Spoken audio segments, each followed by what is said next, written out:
BMTC electric ಬಸ್ಗಳ ಅವಾಂತರದ ಸ್ಟೋರಿಯನ್ನು ನಾವು ಪ್ರತಿನಿತ್ಯ ಇನ್ಫ್ಯಾಕ್ಟ್ ವಾರದಲ್ಲಿ ಅಟ್ಲೀಸ್ಟ್ 2-3 ಕೇಸ್ಗಳ ಬಗ್ಗೆ ಅಂತೂ ಹೇಳ್ತಾನೆ ಇರ್ತೀವಿ.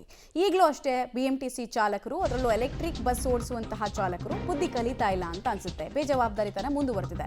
ದೊಡ್ಡ ಅವಾಂತರ ಸೃಷ್ಟಿಯಾಗಿದೆ. ಈ ಕಾರಣಕ್ಕೆ ಬಸ್ನಿಂದ ಇಳಿಬೇಕಾದ್ರೆ ಡೋರ್ ಏಕಾಏಕಿ ಕ್ಲೋಸ್ ಆಗುತ್ತೆ. ಪ್ರಯಾಣಿಕನಿಗೆ ಇದರಿಂದ ಗಾಯಗಳಾಗಿದೆ. ಇವಿ ಬಸ್ ಡೋರ್ ಲಾಕ್ ಆಗಿ ಪ್ರಯಾಣಿಕನಿಗೆ ಗಂಭೀರವಾಗಿ ಗಾಯವಾದಂತಹ ಘಟನೆ ನಡೆದಿದೆ. ಕೂದಲಿಳೆ ಅಂತರದಲ್ಲಿ ಒಂದು ದೊಡ್ಡ ದುರಂತದಿಂದ ಜೀವನೇ ಹೋಗೋ ಸ್ಟೇಜು. ಅದರಿಂದ ಆತ ಬಚಾವಾಗಿದ್ದಾನೆ. ಯಲಹಂಕದ ಪಾಲನಹಳ್ಳಿಯಲ್ಲಿ ನಿನ್ನೆ ಬೆಳಗ್ಗೆ ನಡೆದಿರುವಂತಹ ಘಟನೆ ಇದು. ಪ್ರಯಾಣಿಕ ಇಳಿತಾ ಇದ್ದಾಗ ಡೋರ್ ಲಾಕ್ ಆಗಿ ಅವಘಡ ಆಗಿದೆ.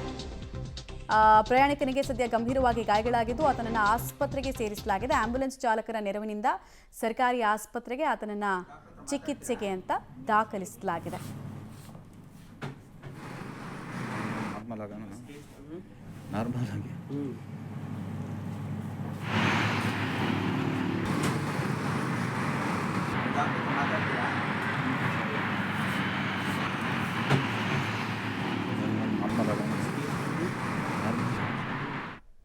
ಡೀಟೇಲ್ಸ್ ಕೊಡ್ತಾರೆ ರಾಘು, ನೇರ ಸಂಪರ್ಕದಲ್ಲಿ ಜಾಯ್ನ್ ಆಗ್ತಾರೆ. ರಾಘು, ಈ ಆಕ್ಸಿಡೆಂಟ್ ಹೆಂಗಾಯ್ತು ಅಂತ, ಇದರಲ್ಲಿ ಯಾರ್ಯಾರ್ದು ತಪ್ಪು ಅಂತ ಮೇಲ್ನೋಟಕ್ಕೆ ಅನಿಸ್ತಾ ಇದೆ.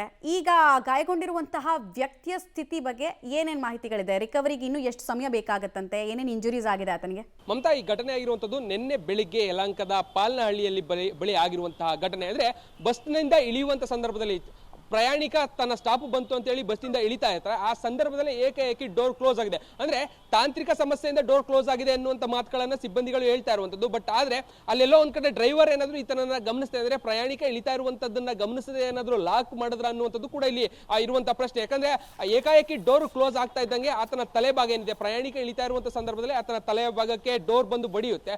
ಪರಿಣಾಮ ಆತ ಗಂಭೀರವಾಗಿ ಗಾಯಗೊಳ್ತಾನೆ. ಒಂದು ವೇಳೆ ಏನಾದ್ರೂ ಡ್ರೈವರ್ ಆ ಕೆಲಸವನ್ನ ಮಾಡಿದ್ರೆ ಇದರ ನೇರವಾದಂತಹ ತಪ್ಪಿತಸ್ಥ ಚಾಲಕರೇ ಆಗ್ತಾರೆ. ಬಟ್ ಈಗ ಹೇಳ್ತಾ ಇರುವಂತದ್ದು ಟೆಕ್ನಿಕಲ್ ಪ್ರಾಬ್ಲಮ್ ನಿಂದ ಡೋರ್ ಕ್ಲೋಸ್ ಆಗಿದೆ ಅಂತ ಹೇಳಿ. ಬಟ್ ಆದ್ರೆ ಈಗ ಅಲ್ಲಿದ್ದಂತ ಪ್ರಯಾಣಿಕ ಏನಿದ್ದಾನೆ ಗಂಭೀರವಾಗಿ ಗಾಯಗೊಂಡಿದ್ದಾನೆ. ಏಕಾಏಕಿ ತಲೆಗೆ ಬಡಿದಂತ ಡೋರ್ ನಿಂದಾಗಿ ಆತನ ತಲೆ ಭಾಗಕ್ಕೆ ಏಟ್ ಬೀಳುತ್ತೆ. ಕೂಡಲೇ ಆತನನ್ನ ಅಲ್ಲೇ ಸ್ಥಳದಲ್ಲಿ ಇದ್ದಂತ ಒಂದಷ್ಟು ಆಂಬುಲೆನ್ಸ್ ಚಾಲಕರೇನಿರ್ತಾರೆ ಅವರು ಪಕ್ಕದಲ್ಲೇ ಇದ್ದಂತ ಒಂದು ಆಸ್ಪತ್ರೆಗೆ ಕರ್ಕೊಂಡು ಹೋಗಿ ಆತನಿಗೆ ಚಿಕಿತ್ಸೆ ಕೊಡಿಸುವಂತ ಕೆಲಸವನ್ನ ಮಾಡ್ತಾರೆ. ಮುಖದ ಭಾಗ ಅಂದ್ರೆ ಕೆನ್ನೆಯ ಒಂದು ಭಾಗ ಜೊತೆಗೆ ತಲೆಯ ಭಾಗಕ್ಕೆ ಈಗ ಆತನಿಗೆ ಗಂಭೀರವಾದಂತ ಏಟ್ ಬಿದ್ದಿರುವಂತದ್ದು. ಅದೇ ಜಾಗದಲ್ಲಿ ಚಾಲಕರು ಜೊತೆಗೆ ನಿರ್ವಾಹಕರು ಕೂಡ ಸುಮಾರು ಹೊತ್ತುಗಳ ಕಾಲ ಇದ್ದು ಆತನಿಗೆ ಏನಾಗಿದೆ ಅನ್ನುವಂಥದ್ದನ್ನ ಪರಿಶೀಲನೆಯನ್ನ ಮಾಡಿ ಆ ರಿಪೋರ್ಟ್ ಅನ್ನು ಮಾಡುವಂತ ಕೆಲಸವನ್ನು ಕೂಡ ಈಗಾಗಲೇ BMTCಗೆ ಮಾಡಿದ್ರೆ. ಬಟ್ ಈ ಸಂಬಂಧ ಇನ್ನೂ ಕೂಡ BMTC ಏನಾಗಿದೆ, ಯಾಕಾಯ್ತು, ಬಸ್ನಿಂದ ಆಗಿದೆಯಾ ಚಾಲಕನಿಂದ ಆಗಿದೆ ಅನ್ನುವಂತಹ ಸ್ಪಷ್ಟತೆಯನ್ನು ಇನ್ನೂ ಕೂಡ ನೀಡಿಲ್ಲ. ಬಟ್ ಇವಿ ಬಸ್ಗಳಿಂದ ಆಗ್ತಾ ಇರುವಂತಹ ಸಮಸ್ಯೆಗಳಿದೆ, ಅದರ ಮುಂದುವರಿದ ಭಾಗವಾಗಿ ಇದೊಂದು ಘಟನೆ ಆಗಿದೆ ಅಂತ ಹೇಳ್ಬೋದು. ಮಮತಾ.